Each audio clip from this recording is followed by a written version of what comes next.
On Life and Meaning is brought to you by Blumenthal Performing Arts, celebrating its 25th year presenting the best in the performing arts, sharing and employing the arts as a major catalyst to strengthen education, building community cohesiveness, and advancing economic growth. Further support is provided by Charlotte-Mecklenburg Library, one of America's leading urban public libraries, delivering exceptional services and programs with a mission to improve lives and build a stronger community. And by the Arts and Science Council, Charlotte-Mecklenburg's resource hub and lead advocate for the regional cultural community, providing culture for all.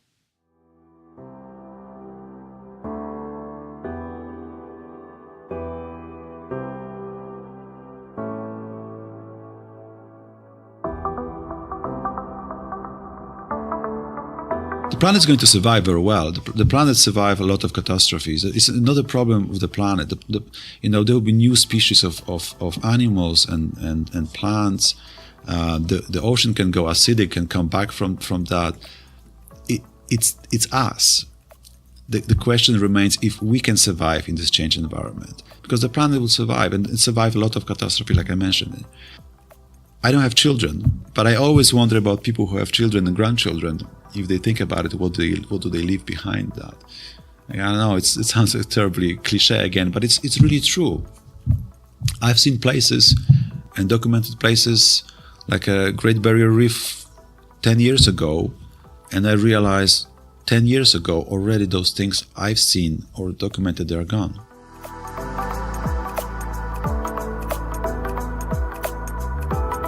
Marek Ranis creates art about social and ecological change.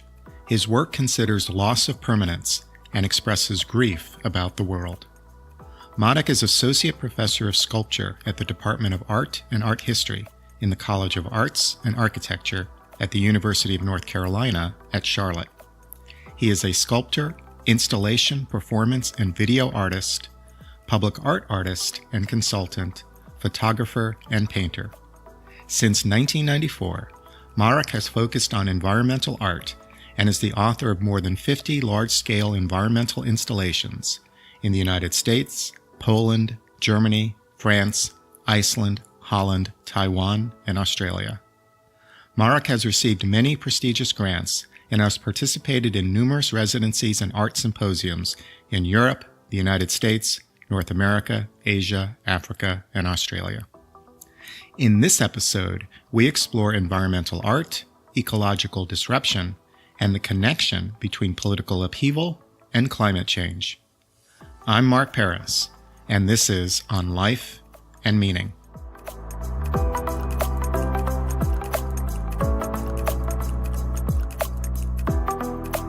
Marek, welcome.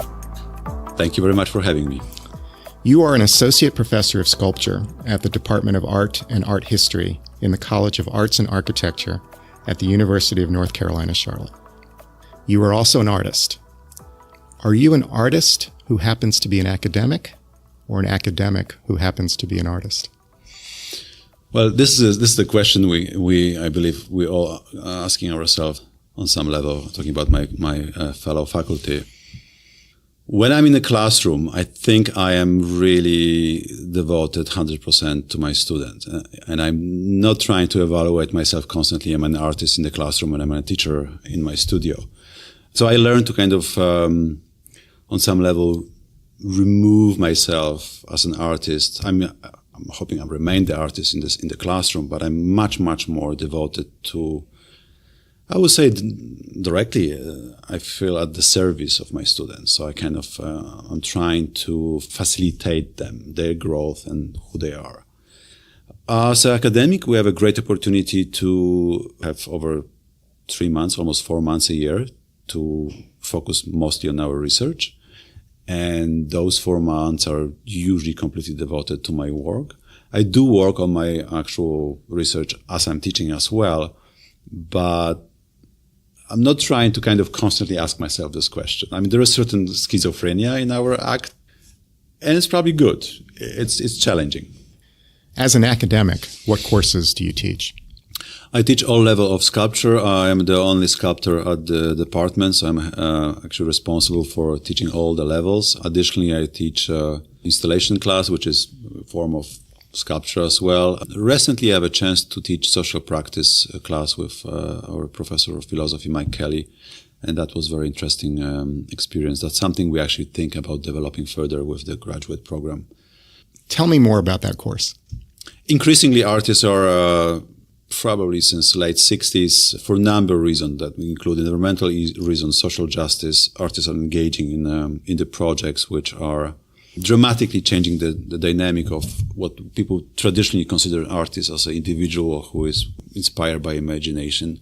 This type of work requires us to kind of remove ourselves and focus on the audience, on social issues, on community, working closely with them and developing the projects which in general should act as an engine for a social change.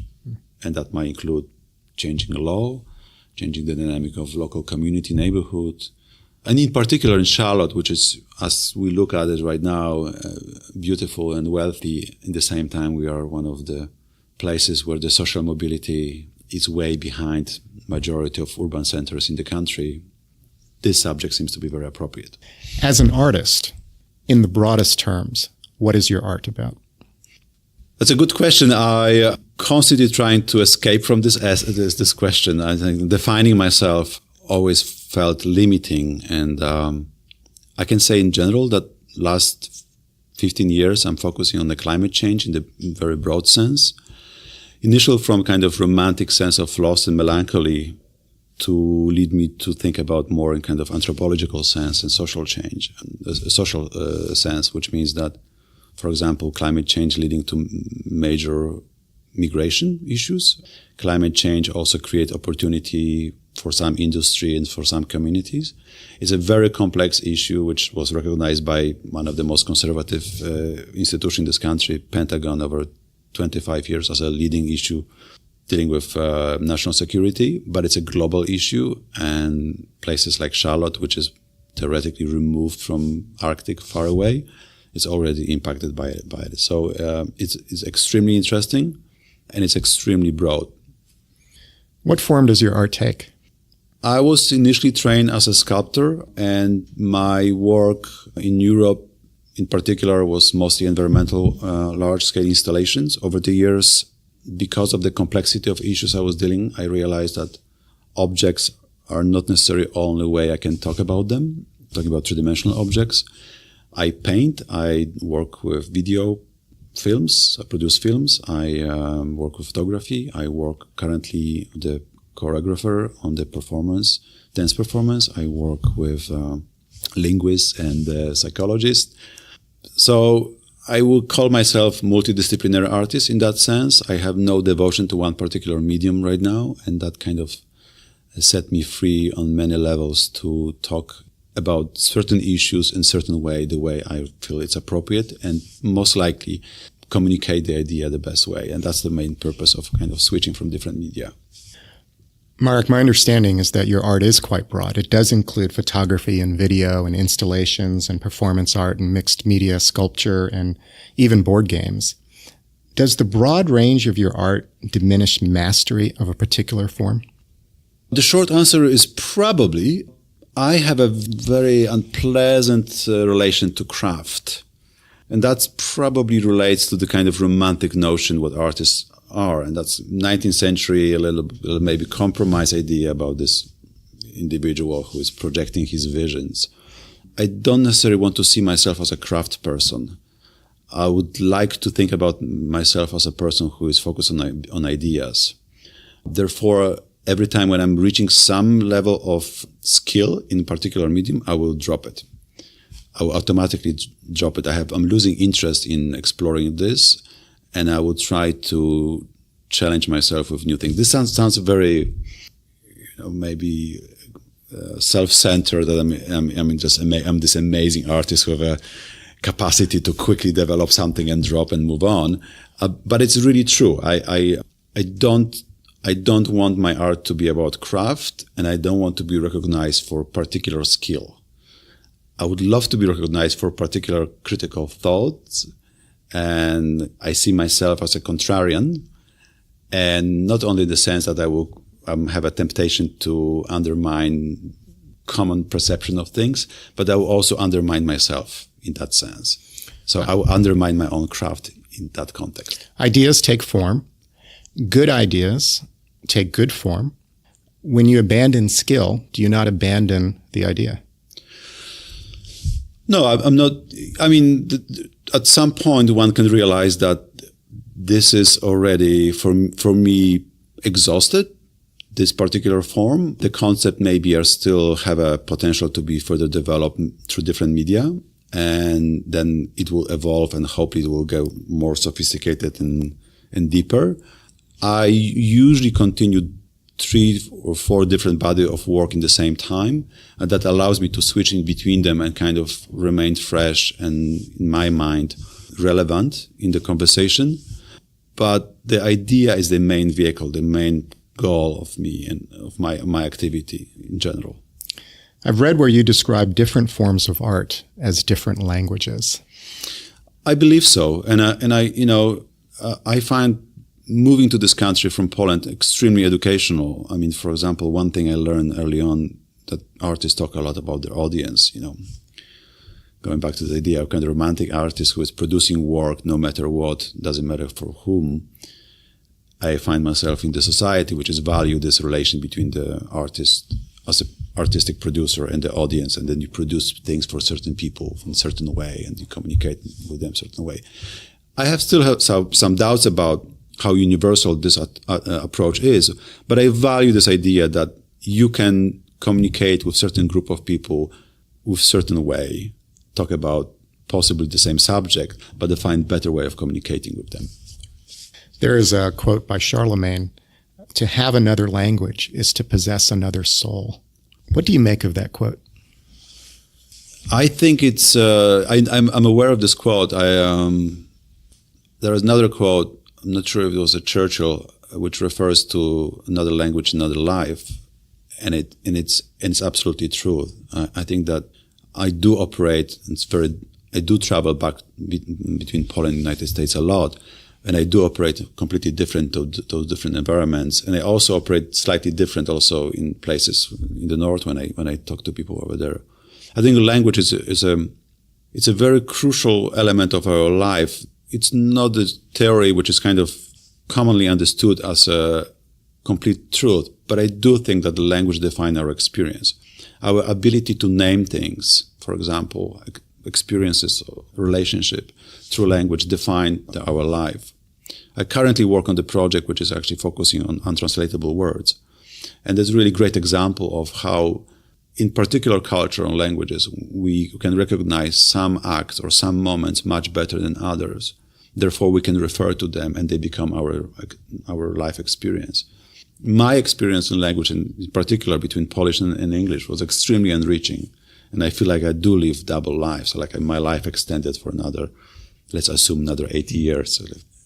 And it's empowering. It's extremely empowering. There are different spoken languages, but these forms of art are languages in themselves. Sculpture is a language, visual art is a language, performance art is a language with their own vocabulary, their own concepts, their own ideas. So the broad range of your artistic expression is not unlike being quite multilingual. I will hope so. Although, I do see certain limitation in that, in terms of that I see myself in it. Although sometimes people look at it and say, this is so broad, looks like a different person was engaging in producing those things. I still see myself, I call it limitation because I can recognize certain patterns in the work between, small graphic, small print and the large video installation. I still see the same approach to addressing the subject. That sometimes is discouraging because I wish I would be able to relieve myself from that, but one cannot escape from one point of view. To answer your question directly, I think I do associate, for me, the major quality of being an artist, a major advantage is the freedom. And artistic freedom in particular, which allows me to talk about things I want the way I want it, regardless. And that's what I'm trying to always remind my students, going back to my academic career, that inherently this is all about your creative freedom. And the art itself is all about emancipation. The ability to emancipate yourself in society, to gain your own voice, to change your voice if you wish, to talk about things the way you want it and how you want it. And in particular, it's very important to do it now, as we are in 2018. I do want to talk about the ideas that you want to express. First, I want to make a note about what I see in your work. I see it about landscapes, geographic landscapes, artistic landscapes, the landscape of form, the landscape of language to describe the human experience. In its broadest sense, your work is the landscape of landscapes. Is that a fair reading? I think so. A few years ago, I discovered this quote. It's assuming, Christopher Hitchens said that at some point Saul Bellow said that. So let's believe it's true. Saul Bellow growing up in the Jewish community, and he said, when you grow up in the ghetto, you always look into the sky. And I believe we all kind of grew up in the ghetto, whatever class, race, religion, economical or educational status you have. You became to a certain group of people, and that's your environment. I always felt like I would love to reach beyond that. I would love to lose my ethnocentric point of view. So directly responding to your question, I feel like I always look over the horizon and I look at the landscape which is beyond my immediate environment. So literally and also symbolically, I do see the landscape as a way of kind of expanding my perspective. Talking about places or people which are maybe not my immediate environment, and I would call it on some level, I recognize it as a form of escapism. But I do travel a lot, and I do work places often when I've been for the first time. Because I feel urgency, it's maybe related to kind of mortality as well. Urgency to see those places, to see those people, to talk about it, to experience it. So space travel in a kind of symbolical way of going places and recognizing them for what they are, make possible interpretation of them as well. Interest me. Much of your work in the last 15 years has explored the Arctic region and climate change and how it has displaced indigenous communities. Why are you drawn to frozen landscapes? We have extremely long fascination by the North as a kind of unspoiled, sublime landscape, which always, I'm not going to escape, I'm a white male, and the white male always uses as a place to think about ultimate challenge, place you can measure yourself against. We always think that we're always going to discover it for the first time. It's one of those, it is a colonial dream on some sense. There is always saying for travelers, there is always Greenland, if you've seen everything. It wasn't exactly the reason why I started working in Arctic. My interest in environmental issues started in early 90s. And it is kind of associated with German called Weltschmerz, kind of the sense of world grief, that something is happening. How can we comprehend it? How can we really understand? I believe, and it's not that I'm trying to kind of use the drama of my work, but I believe this is pretty much defining issue of our generation. It's happening everywhere, but in the most dramatic and the fastest way, it's happening in the Arctic. And it's not only the fact that, the glaciers are melting, all the white bears might disappear. It's much more complex, and thus relates to our relation to environment, post-colonialism, our desire for resources, our dependency on the oil, at the same time our concern about the future. It is a colonial nostalgia on some level, and I think we have a responsibility. I feel like I have a responsibility to record it, to point out to it. And it seems to be, fortunately or unfortunately, that artists are taking role of maybe intellectuals sometimes, or maybe journalists. There used to be time in this country that almost all major newspapers have an international correspondence. You can now see only a handful of those still keeping journalists overseas and be able to report of global events. At the same time, we are much, much more aware of the global events, how impacting our daily life in Charlotte, North Carolina. The artist as documentarian. I think we're always documentarians. Our ability to understand history besides literature, of course, it's mostly through images constructed, built, painted, drawn by artists. So even if it was a simple commission by a wealthy family in the Renaissance somewhere in Northern Europe, it still for us became a document of people's values, how they look, how they live. So inherently, we are documentarians. Even when we create abstract images, we actually create document of the way we were thinking at the time. Marek, when you think of the Arctic, do you think of life or do you think of death? I think mostly about people, so I think mostly about life. I would never claim that I have really any understanding of knowledge of Arctic. I'm still a student, and I go back to Alaska in another couple of weeks. The very sense like I'm going there for the first time. I don't want to generalize, but we have majority of time we have a little understanding how vibrant and interesting life there is already, and how people are highly aware of worldly issues. How, in particular, for example, small communities in northern Arctic Alaska are aware of the world events on the scale sometimes even more than people around Charlotte. Life there is extremely connected to environment. People live subsistence lifestyle, which makes them very much aware of every single environmental changes happening from one year to another. I definitely think about life. It's evolving life, like everywhere. But because of this severe quality of the environment, one really, really feels much more alive over there. Because for most of us, especially visitors, if you find yourself in such a powerful, sometimes scary environment, your perception of being or surviving, it's enhanced. When one thinks of the Arctic and much of what is happening there, one either thinks of a place that is vital and healthy and functional and environmentally sound, or one that is in degradation. So do you think of it as a place that is one in which life is regenerating, or do you see death and loss? Well, I see both. I wouldn't say maybe death. Scientists decided, now that we are in this era of Anthropocene, and our ability to permanently alter the world, environment, it's undeniable. We do associate that with the Industrial Revolution. Some people say it happened long, long before that. The moment we develop any kind of culture and civilization, we start cutting trees or killing animals on the large scale. So this is ongoing process for thousands of years. For people in Arctic, especially when I talk to people, native people, indigenous cultures, they always say, we always adapt. This environment was always changing, little ice age or not, or current changes.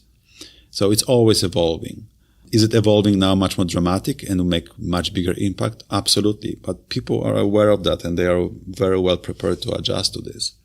There's a lot of positive development. There's a lot of people moving there. There's cultural vibrancy, unprecedented in terms of the native community. There's tremendous amount of positive thinking about opportunities. I think the great example might be the way Greenlanders think about the climate change. They associate climate change with some critical negative changes, but they also look at it as a great opportunity to gain economical independence from Denmark and gain access to the resources. So they have a very different perspective. They recognize duality of this and the quite number of opportunities. This duality is often called the Arctic paradox. Yeah, Arctic paradox, which refers directly to Alaska in particular, heavily dependent on oil economically as a state, but also every individual who lives, let's say, up north. In the same time, this is the state which was heavily impacted by the climate change. And it's very nice and romantic to look at the collapsing glaciers, but melting permafrost, collapsing roads and houses and whole neighborhoods. And I can have a whole list about those things, which less aesthetically attractive as a catastrophe, because we like catastrophes on some level, but much more impactful. Marek, I'd like to reference a couple of projects that you've worked on and have you speak about them. The Albedo project.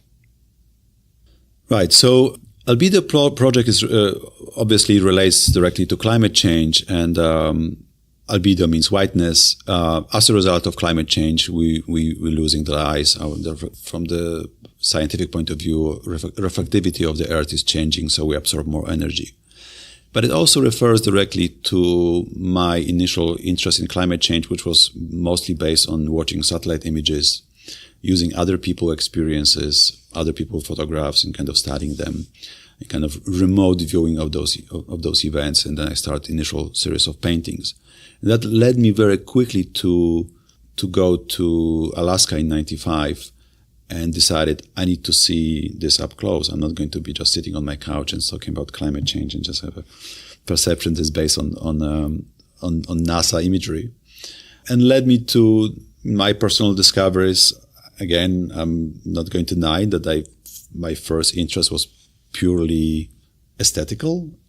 As I gained more knowledge, I understood that the complexity is much, much, much more interesting and includes economy, military issues, immigration, and so forth. So Albedo project evolved from paintings and drawings to installation to films, many incarnation. I still use the word albedo as such because I felt like kind of the whiteness create nice title for all of it.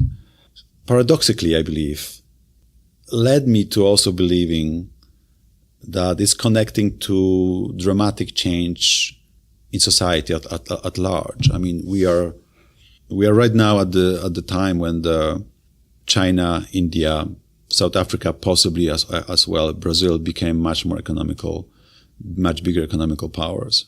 The dominance of Western white culture becomes also diminished.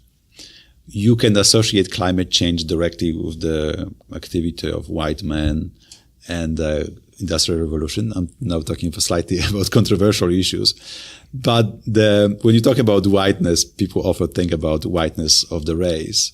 And you cannot escape the association between where we are right now, colonialism and the Industrial Revolution as a result of what's happened in Northern Europe. The loss of whiteness in the physical landscape is mirrored by the change of whiteness in the cultural landscape. Right. I mean, obviously, it's happening in this country on large scale. You can connect this definitely to some fears of people who voted for current president. It's direct result of their personal perception of losing the status or losing the position they will assume it will be always there. White people are already in minority in California. It's going to happen in the rest of the country. I mean, it's a cliche to say everything is connected, but I believe it is connected. A more recent project of yours is called Like Shishmaref. What is that project? Like Shishmaref, it's a film which is focusing on juxtapositioning of two landscapes. We talk about the landscape. Arctic village of Inupiaq community in northern western Alaska and outer banks of North Carolina. Shishmaref, a small community of 500, it's facing relocation due to rising water level and also permafrost is disappearing. They are right now in the process of understanding where they're going to go, who's going to pay for it. This change is happening there for over the last 2 decades, and there are a number of communities in Alaska which are facing this situation. It's also happening in other places like in Louisiana. It's very dramatic there in particular because people who live in those places, they're tremendously relying on the hunting grounds. They can only support themselves in those places most of the time. And at the same time, I made a connection to Outer Banks, which facing very similar conditions. Obviously, culturally, ethnically, very different environment, possibly very similar future, but the reaction is very different. I think in North Carolina in particular, we are still in denial. North Carolina legislation is actually preventing us to use 50-year prediction of what's happening, which is still allowing development on those islands. And it's quite dramatic denial of reality vis-a-vis Alaska, where people are much more realistic and they're trying to find actual solution to those conditions. Working in Arctic and living in the South, I kind of remind myself about constantly, and I'm trying to work on the project which will connect my experience and people's experience here to the North. So I'm not trying to living in Charlotte and work on the subjects which are relating to people in northern Norway, for example, in my current project, I'm trying to find a direct relation between those environments, landscapes, communities, and lives. Marek, you are Polish. Poland as a nation has endured constant change. Over 1,000 years, it has been part of many kingdoms and empires. Change of territory and sovereignty, realignment of borders, migration of populations. In the 20th century, we know Polish history, the Nazi invasion, Soviet occupation, the Solidarity movement. These events have a profound effect on a national psyche. Is there a Polish sensibility to responding to change and existential threat that informs your work? This is a difficult question, mostly because I have a very critical opinion about what's happening right now in Poland. I wish the answer is yes. And I cannot deny that who I am is a result of my upbringing and living in certain part of Europe with certain history and culture and perception of reality. In the same time, the current events in Poland completely undermining this point of view. I think that as a teenager, I grew up in the country which was in the major struggle against Soviet Union, political struggle. We all were thinking about freedom, and freedom meant freedom for everybody. We as a Poles, we are one of the largest migration nation in the world. We have a huge diasporas all over the world. You cannot throw the stone on any continent without somebody who will say, I'm Polish ancestors, Polish people. In the meantime, we are denying immigrants to our own country. In the meantime, we are going through a period of very nasty nationalism. We are great benefactors of European unions. At the same time, we don't want to accept people who are different race, different religion. It came to my great surprise. This is what's happened recently in the last few years. I was always believing that our experience will change our perception, will lead us to be much more open, much more liberal, and have a much more compassion for other people. It didn't happen. And sorry, I'm emotional about this.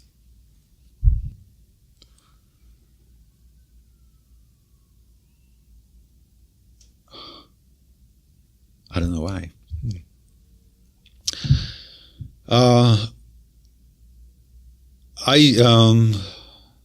In the same time, there are still people who are, not everybody thinks this way. So it's not,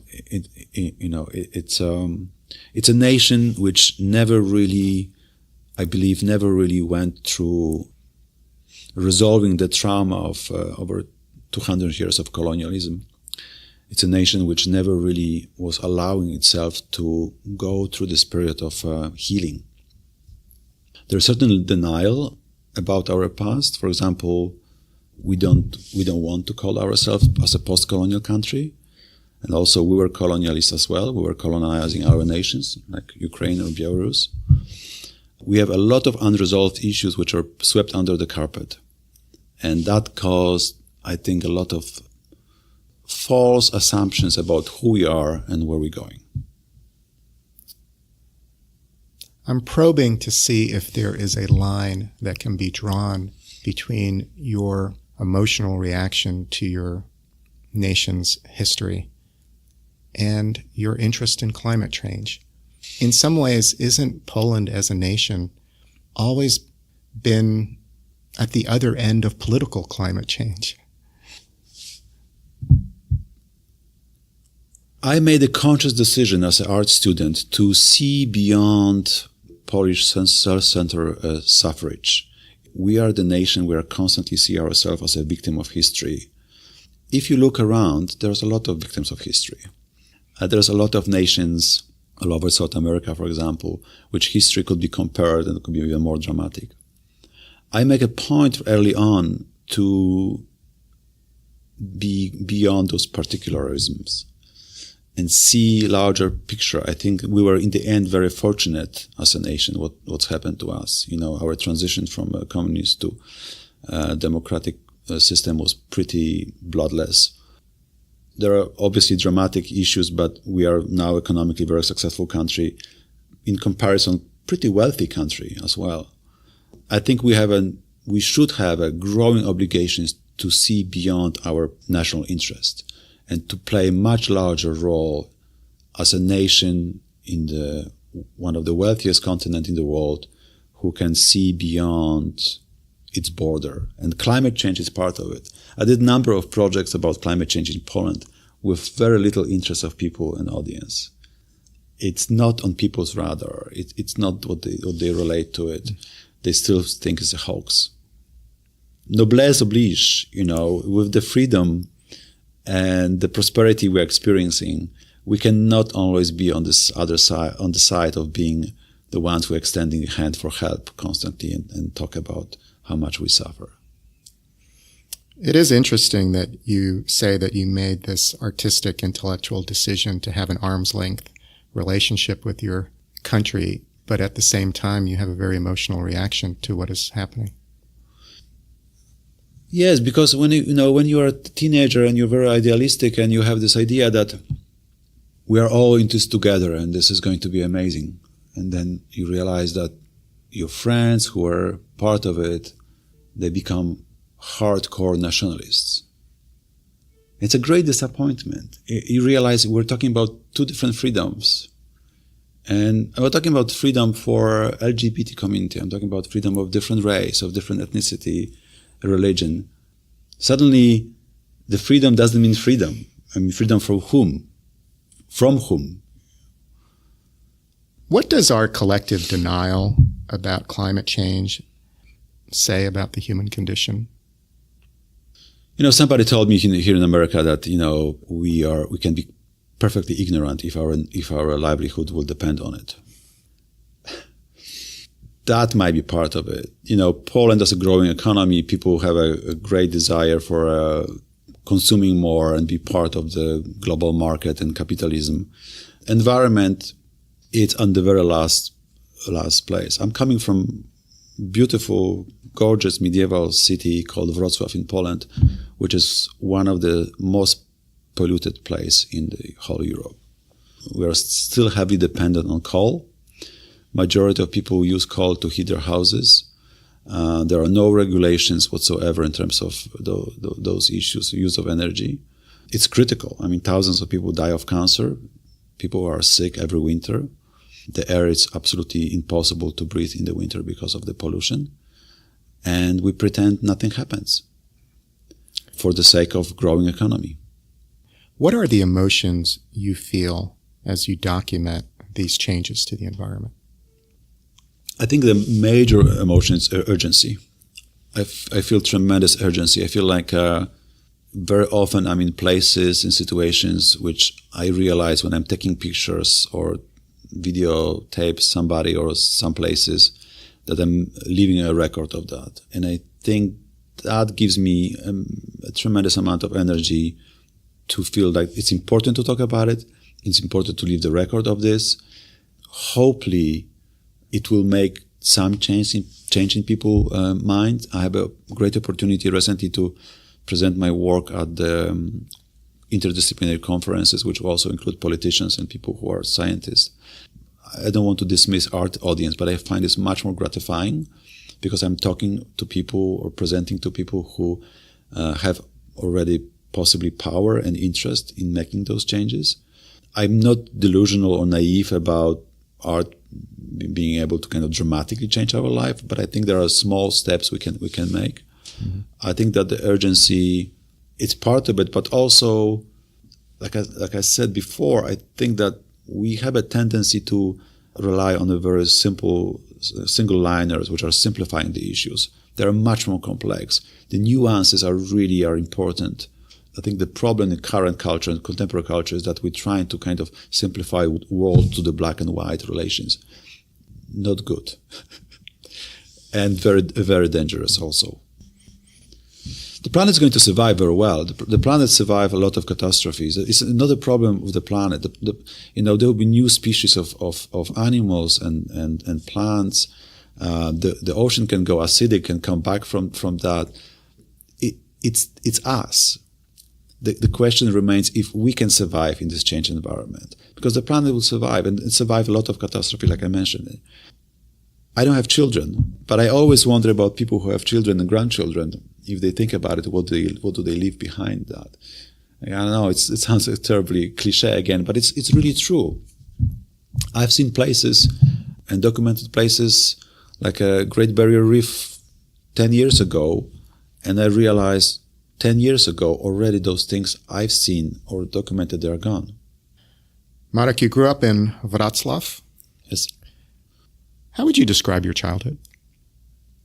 My childhood was a tremendous freedom. I was a free child. I was the only child. My mother had a great trust in letting me go by myself as a 4-year-old or 5-year-old and play whole day outside. And I started traveling by myself when I was 6. When you grew up in the communist bloc and you have no passport, you cannot travel, you have no way of actually really judging a reality. That's the reality. This is where you are, and that's you're assuming that's the rest of the world. That's the look. Wrocław in particular is a very interesting place because it's a kind of microcosmos of Europe in the sense that historically it was a Polish, Czech, German, Polish, German, Slovak town. It was changing hands all the time. And you can see those layers through the city in architecture at least. In the same time, I grew up in the city which was heavily destroyed during the war. I grew up in a neighborhood that I still see Russian text on the walls which say "Min niet," which means there are no mines in this building. And the holes of, I don't know how many millions of holes of bullets on the buildings during my childhood. We were just sometimes counting them for fun. I would never change this for anything else. I think that living in a very difficult time, but also transitional time, give me stunning perspective on life. Living in the condition which felt like this will never change. You know, as you grow up in the communist system, you feel like this will be like that forever. And as you grow up, you quickly realize that there is a much larger world, but you felt stuck. But that gave me, when this changed, that gave me tremendous opportunity to understand that we are constantly evolving politically, socially, economically. In my early 20s, I have an opportunity to also live in South Africa at the end of apartheid, at the kind of transitional moment. And that was another kind of reinforcing argument for understanding that nothing is permanent. And I think probably, I can talk about it for hours, but that's probably one of the most influential qualities I would describe, which led me to, sorry to say, people may sometimes say it's a negative quality, relativism.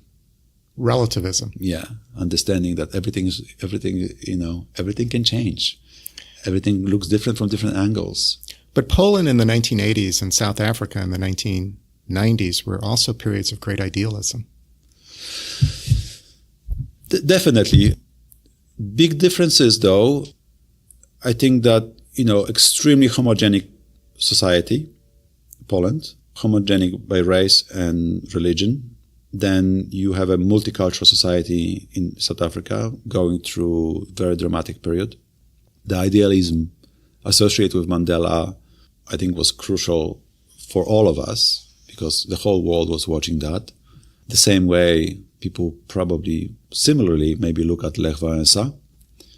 What I mean by this dramatic transition without violence, and that's important lesson. But in the same time, I mentioned this before, I moved there as a young man, not really, I have to admit, and I'm really ashamed of that, fully understand the apartheid. As a white man coming there, I took advantage of the opportunities that I have and the lifestyle I have with my friends there.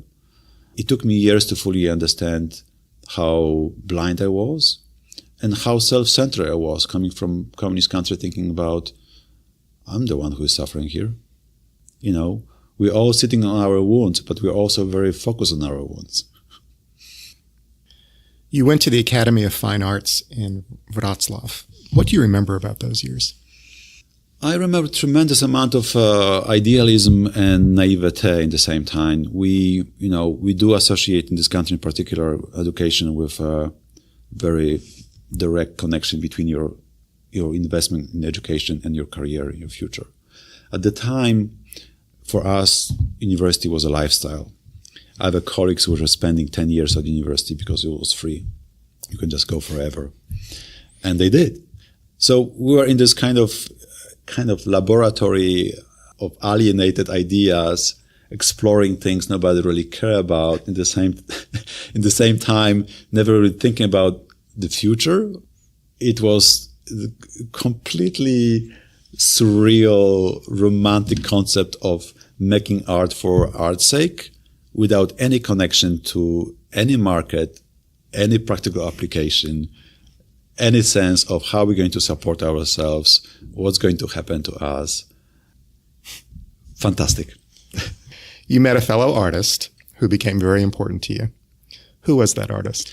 My wife, Maya Godlewska, we actually met at the university, and we met traveling together to another country on the train. So our life started as a travel and continues as a travel. Yeah, Maya is a painter, and I was extremely lucky to meet her. How did you find your way to Charlotte? Charlotte is a sister city to Wrocław. My wife was able to visit first with our mayor many years ago as an official delegation. We developed some relation with local colleges. Then she got a large grant from Kościuszko Foundation from New York to be here for 1 year. In the same time, we have a green card. We moved here for 2 years initially. Just good things happen. One from another, we end up to be our home. Mostly because of the friendship, the support we receive from people, the community of artists. We quickly felt welcome and at home. Marek, what is the role of an artist? I don't think there's any particular role of the artist. I mean, it is, I don't believe it's a really occupation. I think it is a lifestyle. It's maybe not the right way to describe it, but it is a posture. Let's put it this way. And it could manifest itself in many different ways. People like to engage in making objects which will give people pleasure and beauty. People like to engage in work which will address dramatic political, social issues. It's all fine and it's all possible. As we know now in contemporary world, artists become more and more interdisciplinary. Defining art, visual art, is extremely difficult. There are conceptual artists who never produce single object to show or to sell. Society at large, I think, still needs to kind of catch up with some of those new way of expression or activity. I personally feel a certain responsibility and urgency to talk about some things, but that's my personal way of thinking about it. And I'm really, really trying to be aware of that this is my choice. So when I talk to students, I'm trying to show them that there's so many different ways to act and be an artist, and no one particular way. But I think that we do play more and more important role now as we become less decorators, and we are focusing more on ideas. And I think that's good. Are there any emotional or ethical conflicts in your work? There's a lot of that. There is a constant struggle, and I did mention to you before we started this conversation about, for example, the fact that I travel a lot and how this impact environment, obviously flying somewhere to Australia and constantly going to Arctic, my carbon footing, it's tremendous. Therefore, I'm really hesitant to call myself an activist. I think on some level, my work represents some form of activism in a symbolical manner. But there are other issues. For example, I have an opportunity to work with indigenous people in the north, and there is a lot of issues, for example, relating to who owns this narrative. I'm going to, just to give you a particular example, a few years ago I went to Alaska to work on a specific film about climate change, and I interviewed over 20 people. I have pretty much enough material to produce the film. But I realized I'm not going to do this film. I actually stopped the production, and I did never finish this film because I felt I'm going to take advantage of those people's stories, and I'm going to edit them, and I'm going to produce them, and I'm become the voice. And I think that more and more artists and filmmakers, I think, we became much more aware of that. That's kind of what I call National Geographic complex. And I think we need to stop National Geographic. Because it is a form of cultural exploitation. definitely is. And I think that I see if we put the same amount of effort and energy in empowering those voices and facilitate them rather than take advantage of those stories and then produce them ourselves and use them as our own work, they will be much, much better, much more authentic. They will actually be much more effective. What's next for you? I am really excited about my new role at the Anchorage Museum as a curator at large. We're working on the large scientific symposium and art show called Representation of the North, Evolution of Anthropocene. We want to explore how the North was represented historically in contemporary times and how this reflects on the actual evolution of Anthropocene, which could be used as a case study. I'm finishing right now a film about Hans Ragnar Mathiesen, a Sami artist from northern Norway, activist, musician, journalist, painter, and printmaker. My interest with him is mostly built on his work over the last 30 years, which are borderless maps of Scandinavia. And that's a really exciting project because it not only refers to indigenous culture and climate change, but also refers to migration, historical migration, contemporary migration in particular. I'm still working on the language project called Cafuné. Cafuné means running fingers through your lover's hair. That's a Brazilian word, and that's something we are working with Tim Lomas from London, who is a positive psychologist, and we're trying to explore the idea of what actual benefits of the cultural diversity, and language could be a great example of that. So there's a number of exciting projects. I think that I do think about art making as an expedition, and expedition which initially I hope I have some understanding and direction where I'm going, but I'm also very much open where it's going to take me. When your work is done, what do you hope your art has said? I hope people will be surprised. They will learn something. They will think about things they didn't think before, or the way they were thinking will change. I think it will inspire people. Again, those sounds some kind of like cliche, but it's really true. I mean, engagement of some kind beyond just aesthetical experience, which is also important. I'm not shying from making nice things. I like people to kind of initially engage because they are drawn to image or drawn to sculpture in the positive manner. I don't want people necessarily to be shocked. And I'm always, in my personal work, I'm trying to kind of be aware of that. I want them to be invited and then possibly to be surprised by positive engagement, not by offending them initially in any way. But I would like to undermine their assumptions about things. Maya, my wife, always repeats that art should be a violation of expectations. And I think that's true. Otherwise, why repeat? Thank you for your time today, Marek. Thank you so much. I really enjoyed the conversation.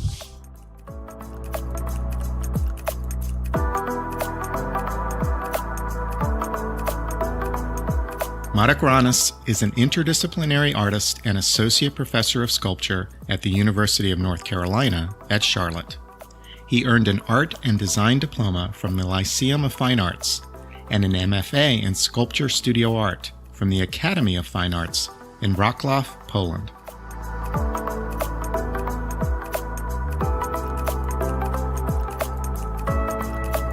And now, a personal word. Marek Ranis is an artist who considers cultural and environmental events from a perspective suggesting ecological time. His work addresses changes in the landscape and our place in it. His art is varied and prolific, from wood plaster graphic sculpture resembling additive layers of clay, to ice blocks dripping through cotton draped over a steel edifice, to oil paintings of glacier-like images on aluminum, to gold mylar hung from a ceiling-wide scaffold, to strips of black oak bark held together by grommets over mesh wire.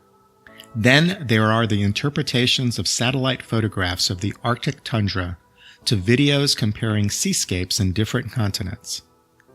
There is a weight and weariness to his work, a heaviness, bearing names such as subsistence, Panzerwerk, Kunstwissenschaft, and Melancholia. Marek says his art expresses grief about the world, what in German is called Weltschmerz, a feeling of pain and suffering arising from reality as it is, apart from it as it could and should be. There is no pretense in his work that his art will change conditions, only that it will draw attention to the plight of people and nature. In that awareness, there is optimism, no matter how tenuous that optimism may be. Marek talks about his art as expedition, that he is an explorer of new lands, testing himself against the environment, challenging himself with new forms of expression, beholden to idea and less to craft, as he moves on to the next adventurous quest. I think of his art differently. I think of it as art as crucifixion. Crucifixion in the theological sense, in that it bears the weight of our sins. That his installations take us down the Via Dolorosa, or the way of grief, or way of suffering, to Golgotha, or Calvary, where crosses were mounted to execute the condemned. In the Christian faith, Jesus of Nazareth, Messiah and King of the Jews, was nailed to a cross and killed, his death foretold, the Lamb of God sacrificed to redeem humanity from the original sin of Adam and Eve. Whereas Adam and Eve disobeyed, Jesus obeyed. Jesus consents to his crucifixion. The crucifixion of Jesus is a supreme act of submission to God's will. Because of the perfection of his life, his voluntary death, and the glory of his resurrection, Jesus defeats the fallen archangel Satan. Humanity is no longer bound in sin, but is free to rejoin God through faith in Jesus. So the Christian narrative goes, and so goes how I see Marek's art, at least to some degree. I have no idea whether Marek sees his art in the same way. That's one question I didn't ask. But I see his art as dense with our sins against nature, that his work contains our crimes against the planet, that they are embedded with darkness. But his art does not end there. Like the cross, his art redeems.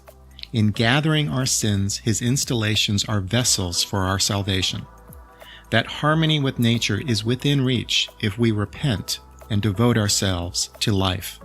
That humanity can return to an environment in balance. That grief for the world can be replaced with wonder and light.